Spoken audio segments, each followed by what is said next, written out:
ಸೋಲುತ್ತಿದೆ ಮನಸ್ಸು ಏಕೋ ನಿನ್ನಡೆಗೆ ಮುಂದುವರೆದ 23ನೇ ಭಾಗ. ಸಮಯ್ ಆಫೀಸ್ ಬಳಿ ಬಂದು ಕಾರನ್ನು ಪಾರ್ಕಿಂಗ್ ಏರಿಯಾದಲ್ಲಿ ಪಾರ್ಕ್ ಮಾಡಿ ಕಂಪನಿಯೊಳಗೆ ಹೋಗುತ್ತಾನೆ. ಅಜಿತ್ ರವರು ಸಹ ಅವನ ಹಿಂದೆಯೇ ಬಂದು ಅವರು ಸಹ ಕಂಪನಿಯೊಳಗೆ ಹೋಗುತ್ತಾರೆ. ಸಮಯ್ ತನ್ನ ಕ್ಯಾಬಿನ್ನತ್ತ ಹೋಗಿ ಕೆಲಸ ಇದ್ದ ಕಾರಣ ಕೆಲಸವನ್ನು ಮಾಡುತ್ತಾ ಕೂರುತ್ತಾನೆ.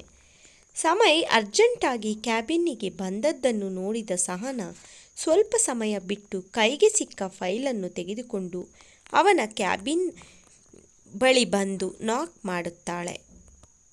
ನಾಕ್ ಆದ ಸೌಂಡ್ ಕೇಳಿದ ಸಮಯ್ ಕಮಿಂಗ್ ಎಂದು ಹೇಳಲು ಒಳಗೆ ಬಂದ ಸಹನಾ, ಗುಡ್ ಆಫ್ಟರ್ನೂನ್ ಸರ್, ಈ ಫೈಲ್ನಲ್ಲಿ ಸ್ವಲ್ಪ ಡೌಟ್ ಇದೆ ಸರ್, ಇದನ್ನು ಒಂಚೂರು ಕ್ಲಿಯರ್ ಆಗಿ ಅರ್ಥ ಮಾಡಿಸ್ತೀರಾ ಎಂದು ಕೇಳುತ್ತಾಳೆ. ಅವಳು ಹಾಗೆ ಕೇಳಿದ್ದೆ ಹಣೆಯ ಮೇಲೆ ಕೈ ಆಡಿಸುತ್ತಾ, ಅದು ಸಹನಾ, ನನಗೆ ಸ್ವಲ್ಪ ಅರ್ಜೆಂಟ್ ಕೆಲಸ ಇದೆ, ನಾನು ನಿನಗೆ ಆಮೇಲೆ ಇದನ್ನು ಎಕ್ಸ್ಪ್ಲೈನ್ ಮಾಡಬಹುದಾ ಎಂದು ಕೇಳುತ್ತಾನೆ. ಅವನು ಮಾತನ್ನು ಕೇಳಿಸಿಕೊಂಡ ಸಹನಾ, ಇಲ್ಲ ಸರ್, ಈ ಫೈಲ್ನ ಸ್ವಲ್ಪ ಅರ್ಜೆಂಟ್ ಇದೆ, ನಾನಿದನ್ನು ಬೇಗ 2 hours ಒಳಗೆ ನಮನ್ ಸರ್ಗೆ ಸಬ್ಮಿಟ್ ಮಾಡಬೇಕು, ಪ್ಲೀಸ್ ಸ್ವಲ್ಪ ಎಕ್ಸ್ಪ್ಲೈನ್ ಮಾಡಿ ಎಂದು ಕೇಳುತ್ತಾಳೆ. ಅದಕ್ಕೆ ಅವನು, ಸರಿ ಬೇಗ ಕೊಡಿ ಎಂದು ಫೈಲನ್ನು ಕೈಗೆ ತೆಗೆದುಕೊಂಡು ಅವಳಿಗೆ ಫೈಲ್ನಲ್ಲಿ ಡೌಟ್ಸ್ ಎಲ್ಲ ಅವಳಿಗೆ ಮತ್ತೆ ಎಕ್ಸ್ಪ್ಲೈನ್ ಮಾಡಿ ಹೇಳಿಕೊಡುತ್ತಿರಲು ಅದೇ ಸಮಯಕ್ಕೆ ಸಮಯ್ನ ಕ್ಯಾಬಿನ್ನ ಲ್ಯಾಂಡ್ಲೈನ್ ಫೋನ್ ರಿಂಗ್ ಆಗಿತ್ತು. ಸಮಯ್ ಫೋನ್ ರಿಸೀವ್ ಮಾಡಿ ಹಲೋ ಎನ್ನಲು ಆ ಕಡೆಯಿಂದ ನಮನ್, ಹಲೋ ಸಮಯ್, ಅಜಿತ್ ಸರ್ ಕರೀತಾ ಇದ್ದಾರೆ, ನಿಮಗೆ ಅರ್ಜೆಂಟ್ ಅಂತೆ, ಮೀಟಿಂಗ್ ಹಾಲ್ಗೆ ಬನ್ನಿ ಎಂದು ಹೇಳಿ ಫೋನ್ ಕಟ್ ಮಾಡುತ್ತಾರೆ.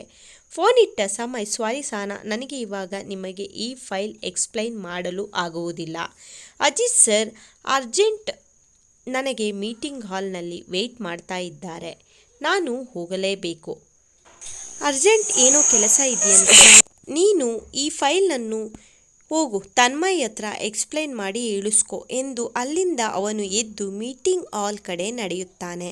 ಸಮಯ್ ಮೀಟಿಂಗ್ ಹಾಲ್ ಬಳಿ ಬಂದು ಡೋರ್ ಓಪನ್ ಮಾಡಿ ಒಳಗೆ ಹೋಗುತ್ತಾನೆ. ಇತ್ತ ಸುಗಮ್ ತನ್ನ ಕ್ಯಾಬಿನಿನಲ್ಲಿ ಯಾವುದೋ ಫೈಲನ್ನು ತೆಗೆದುಕೊಂಡು ನೋಡುತ್ತಿದ್ದ. ಸುಗಮ್ ಫೋನ್ ರಿಂಗ್ ಆಗಿತ್ತು. ಫೋನ್ ರಿಸೀವ್ ಮಾಡಲು ಆ ಕಡೆಯಿಂದ ಹೋಟೆಲ್ ಮ್ಯಾನೇಜರ್, ಸರ್, ನೀವು ಹೇಳಿದ್ದಂತೆ ಮಾಡಿದ್ದೇನೆ ಸರ್, ಅವರಿಗೆ ಯಾವುದೇ ರೀತಿಯ ಅನುಮಾನ ಕೂಡ ಬಂದಿಲ್ಲ ಅಂತ ಅನ್ನಿಸ್ತಿದೆ ಎಂದು ಹೇಳುತ್ತಾನೆ.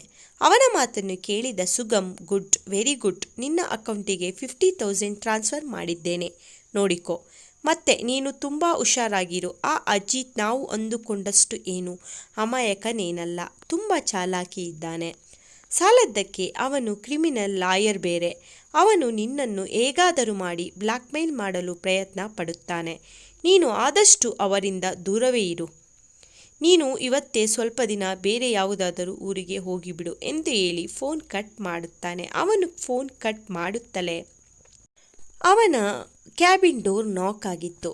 ಸುಗಮ್ ಎಸ್ ಕಮಿಂಗ್ ಎಂದು ಹೇಳಲು ರಮೇಶ್ ಡೋರ್ ಓಪನ್ ಮಾಡಿ ಒಳಗೆ ಬಂದಿದ್ದ. ಒಳಗೆ ಬರುತ್ತಲೇ, ಸರ್, ನಾನು ಸಮಯ್ನ ಫ್ಯಾಮಿಲಿ ಫುಲ್ ಡೀಟೇಲ್ಸನ್ನು ಕಲೆಕ್ಟ್ ಮಾಡಿದ್ದೇನೆ ಸರ್, ತಗೊಳ್ಳಿ, ಈ ಫೈಲ್ನಲ್ಲಿ ಇದೆ ಎಂದು ಒಂದು ಫೈಲನ್ನು ಅವರ ಮುಂದೆ ಇಡುತ್ತಾನೆ. ಫೈಲ್ ನೋಡುತ್ತಾ ಸುಗಮ್, ಇವನಿಗೆ ಒಬ್ಬಳು ತಂಗಿ ಬೇರೆ ಇದ್ದಾಳೆ ಎಂದು ಫೈಲ್ನ ಡೀಟೇಲ್ಸನ್ನು ನೋಡುತ್ತಿರಲು ರಮೇಶ್, ಸಮಯ್ ಬೆಳಿಗ್ಗೆ ಎದ್ದರೆ ಅವನ ಫ್ರೆಂಡ್ಸ್ ತನ್ಮಯ್ ಜೊತೆ ಆಫೀಸ್ಗೆ ಬರ್ತಾನೆ, ಲಂಚ್ ಅವರ್ಸ್ನಲ್ಲಿ ಸಹ ಅವನು ಕಂಪನಿಯಿಂದ ಎಲ್ಲೂ ಆಚೆ ಹೋಗಲ್ಲ, ಸಂಜೆ ಮತ್ತೆ ಬೇರೆಲ್ಲೂ ಹೋಗುವುದಿಲ್ಲ, ಮತ್ತೆ ತನ್ಮಯ್ ಮತ್ತು ಸಮಯ್ ಸಂಜೆ ಸಹ ಸೀದಾ ಮನೆಗೆ ಬರುತ್ತಾರೆ. ಅವರದ್ದು ಪಕ್ಕಾ ಮಿಡಲ್ ಕ್ಲಾಸ್ ಫ್ಯಾಮಿಲಿ ಸರ್, ಇರುವುದು ಒಂದು ಸಣ್ಣ ವಠಾರದಲ್ಲಿ, ಇವರ ತಂದೆ ಒಂದು ಸಣ್ಣ ಕಂಪನಿಯಲ್ಲಿ ಕ್ಲರ್ಕ್ ಆಗಿ ವರ್ಕ್ ಮಾಡುತ್ತಾರೆ, ತಾಯಿ ಹೌಸ್ ವೈಫ್, ಇನ್ನು ಅವನ ತಂಗಿ ಕಾಲೇಜಿಗೆ ಹೋಗ್ತಾಳೆ, ಇವಳು ಸಹ ಅಷ್ಟೇ ಸರ್, ಸೀದಾ ಮನೆಯಿಂದ ಕಾಲೇಜಿಗೆ ಹೋಗ್ತಾಳೆ, ಕಾಲೇಜಿಂದ ಮನೆಗೆ ಹೋಗ್ತಾಳೆ, ಬೇರೆಲ್ಲೂ ಹೋಗುವುದಿಲ್ಲ, ಇಷ್ಟು ಸಮಯ್ ಮತ್ತು ಅವರ ಫ್ಯಾಮಿಲಿ ಮೆಂಬರ್ಸ್ ದಿನಚರಿ ಎಂದು ಹೇಳುತ್ತಾನೆ. ಅವನು ಇಷ್ಟು ಬೇಗ ಅವರ ಫ್ಯಾಮಿಲಿ ಮೆಂಬರ್ಸ್ ಬಗ್ಗೆ ಡೀಟೇಲ್ಸನ್ನು ಕಲೆಕ್ಟ್ ಮಾಡಿದ್ದು ನೋಡಿ ಸುಗಮ್ಗೆ ಖುಷಿಯಾಗಿ, ವೆರಿ ಗುಡ್ ರಮೇಶ್, ಒಳ್ಳೆ ಕೆಲಸ ಮಾಡಿದ್ದೀಯಾ, ನಿನಗೆ ಈ ತಿಂಗಳು ಎಕ್ಸ್ಟ್ರಾ ಬೋನಸ್ ಕೊಡ್ತೀನಿ ಆಯಿತಾ, ಮತ್ತೆ ಅವರ ತಂಗಿ ಹೆಸರೇನು ಎಂದು ಕೇಳುತ್ತಾನೆ. ಅದಕ್ಕೆ ರಮೇಶ್, ಸಾನ್ವಿ ಅಂತ ಸರ್, ನಾನು ಅವಳ ಬಗ್ಗೆನೂ ಡೀಟೇಲ್ಸ್ ಕಲೆಕ್ಟ್ ಮಾಡಿದ್ದು. ನೋಡಿದರೆ ಅವಳು ಅನಾಯ ಕಂಪನಿ ಹೊಸ CEO ಇದ್ದಾರಲ್ಲ, ಅನಾಯ ಅವರ ಕ್ಲೋಸ್ ಫ್ರೆಂಡ್ ಈ ಹುಡುಗಿ ಎಂದು ಹೇಳುತ್ತಾನೆ. ಸುಗಮ್ ವಕ್ರವಾಗಿ ನಗುತ್ತಾ, ಓ ಅನಾಯ ಫ್ರೆಂಡಾ ಎಂದು. ಹಾಗಾದರೆ ನಿನ್ನನ್ನು ನೋಡಲೇಬೇಕಲ್ಲ Sanvi, just wait for me. Samay, ಈಗ ಆಟ ಶುರು ಮಾಡ್ತೀನಿ, ನೋಡ್ತಾ ಇರು. ನೀನೇ ಬಂದು ನನ್ನ ಕಾಲಿಗೆ ಬೀಳಬೇಕು. ಒಂದೇ ಕಲ್ಲಲ್ಲಿ 2 ಹಕ್ಕಿ ಹೊಡಿತೀನಿ ಎಂದು ಮತ್ತೆ ಜೋರಾಗಿ ನಗುತ್ತಿರುತ್ತಾನೆ. ಇತ್ತ ಕಾಲೇಜಿನಲ್ಲಿ ಎಲ್ಲರೂ ಲಂಚ್ ಮುಗಿಸುತ್ತಾರೆ. ಊಟ ಆಯ್ತಲ್ಲ, ನಡೀರಿ ಹೊರಡೋಣ ಎಂದು ಹೇಳುತ್ತಾನೆ ಅಭಿ. ಬೇಗ ಬೇಗ ಊಟ ಮಾಡಿ ಎಂದು ಸಹ ಹೇಳುತ್ತಾನೆ. ಅವನು ಹಾಗೆ ಅವಸರ ಮಾಡುವುದು ನೋಡಿದ ಸೀಮಾ, ಅಭಿ ಯಾಕೆ ಅಷ್ಟೊಂದು ಎಕ್ಸೈಟ್ ಆಗ್ತಿದ್ದೀಯಾ? ಒಳ್ಳೆ ಯಾವತ್ತೂ ಆಫೀಸ್ ನೋಡೇ ಇಲ್ಲ ಅನ್ನೋ ಥರ. ನಿಮ್ಮದು ಓನ್ ಆಫೀಸ್ ಇದೆ ತಾನೇ? ಆ ಆಫೀಸ್ಗೆ ನೀನೇ ಫ್ಯೂಚರ್ ಬಾಸ್, ನೆನಪಿದೆ ತಾನೇ ನಿನಗೆ? ಒಳ್ಳೆ ಮಿಡಲ್ ಕ್ಲಾಸ್ ಹುಡುಗ ಬಿಹೇವ್ ಮಾಡಿದ ಹಾಗೆ ಮಾಡ್ತಾ ಇದ್ದೀಯಲ್ಲ. ನೀನು ಹೀಗೆ ಆಡ್ತಿರೋದನ್ನು ನಿಮ್ಮ ಡ್ಯಾಡ್ ಏನಾದರೂ ನೋಡಿದ್ರೆ ಅಷ್ಟೇ ಅಭಿ. ಆಮೇಲೆ ಈ ಕಾಲೇಜೆಲ್ಲ ಕ್ಲೋಸ್ ಮಾಡಿಸಿ ನಿನಗೆ ನಾಳೆನೇ ಕರ್ಕೊಂಡೋಗಿ ಆಫೀಸಲ್ಲಿ ಬಾಸ್ ಮಾಡಿ ಕೂರಿಸ್ತಾರೆ ಅಷ್ಟೇ ಎಂದು ಹೇಳುತ್ತಾಳೆ. ಅವಳ ಮಾತನ್ನು ಕೇಳುತ್ತಿದ್ದ ಅನಾಯ ಮತ್ತು ಅಮ್ಮು, ವಾಟ್, ಒಂದು ಕಂಪನಿ ಬೇರೆ ಇದೆಯಾ ಅಭಿ ನಿಮ್ಮದು ಎಂದು ಅಮ್ಮು ಮತ್ತು ಅನಾಯ ಆಶ್ಚರ್ಯದಿಂದ ಅಭಿಗೆ ಕೇಳುತ್ತಾರೆ. ಅದಕ್ಕೆ ಸೀಮಾ, ಮತ್ತೆ ಇದೆ. ಅದಕ್ಕೆ ಅಭಿ, ಇದೆ, ಆದರೆ ನನಗೆ ಅದರಲ್ಲೆಲ್ಲ ಇಂಟ್ರೆಸ್ಟೇ ಇಲ್ಲಪ್ಪ. ಜೀವನ ಖುಷಿಯಿಂದ ಎಂಜಾಯ್ ಮಾಡಿಕೊಂಡು ಇರಬೇಕು. ಅದು ಬಿಟ್ಟು ಯಾವಾಗಲೂ ಕಂಪನಿ ಬಾಸ್ ಎಂದು ತಲೆಕೆಡಿಸಿಕೊಂಡು ಎಲ್ಲ ತಲೆ ಮೇಲೆ ಹೇಳ್ಕೊಂಡ್ಬಿಟ್ರೆ ಜೀವನ ಪರ್ಯಂತ ಬರೀ ಕೆಲಸ ಮಾಡಿಕೊಂಡೇ ಇರೋದೇ ಆಗಿಬಿಡುತ್ತೆ ಎಂದು ಉತ್ತರಿಸುತ್ತಾನೆ. ಅವನ ಮಾತು ಅನಾಯಾಗೆ ಕೂಡ ಸರಿ ಎನಿಸಿತ್ತು. ಅನಾಯ ಅಭಿಗೆ, yes Abhi, you are right. ಇಷ್ಟು ಚಿಕ್ಕ ವಯಸ್ಸಿಗೆ ಆಫೀಸ್ ಕೆಲಸ ಎಲ್ಲ ವಹಿಸಿಕೊಂಡರೆ ಎಷ್ಟು ಟೆನ್ಷನ್ ಆಗುತ್ತೆ ಗೊತ್ತಾ ಎಂದು ಹೇಳುತ್ತಾಳೆ. ಇವರ ಮಾತನ್ನು ಕೇಳುತ್ತಿದ್ದ ಅಮ್ಮು, ಸ್ಟಾಪ್ ಇಟ್ ಯಾರ್, ನೀವು ಮಾತನ್ನು ನಿಲ್ಲಿಸಿ, ಬನ್ನಿ ಆಫೀಸಿಗೆ ಹೋಗೋಣ, ಈಗ ಟೈಮ್ ಆಗ್ತಿದೆ, ಎಲ್ಲ ಹೊರಡೋಣ ಎಂದು ಮೂವರು ಆಚೆ ಹೋಗುತ್ತಿರಲು ಸೀಮಾ ಸಹ ಅಭಿ ಜೊತೆ ಬರುತ್ತಾಳೆ. ಸಾನ್ವಿ ಮಾತ್ರ ನಿಧಾನಕ್ಕೆ ಎದ್ದು ಕ್ಲಾಸ್ ರೂಮ್ ಕಡೆ ಹೋಗುತ್ತಿರಲು ಅಮ್ಮು ಹೋಗಿ ಸಾನ್ವಿಯ ಕೈಯನ್ನು ಹಿಡಿದುಕೊಂಡು, ಸಾನು ಪ್ಲೀಸ್ ನೀನು ಬಾರೆ, ನೀನು ಆಫೀಸ್ ನೋಡಿಲ್ಲ ಅಲ್ವಾ, ತುಂಬ ಚೆನ್ನಾಗಿರುತ್ತೆ. ಅಭಿ ಮತ್ತು ಸೀಮಾ ಇವರಿಬ್ಬರ ಜೊತೆ ನಾನು ಆಫ್ ಮೆಂಟಲ್ ಆಗಿಬಿಡ್ತೀನಿ ಅಷ್ಟೇ, ಪ್ಲೀಸ್ ಯಾರು ಬಾರೆ ಎಂದು ಕರೆಯುತ್ತಾಳೆ.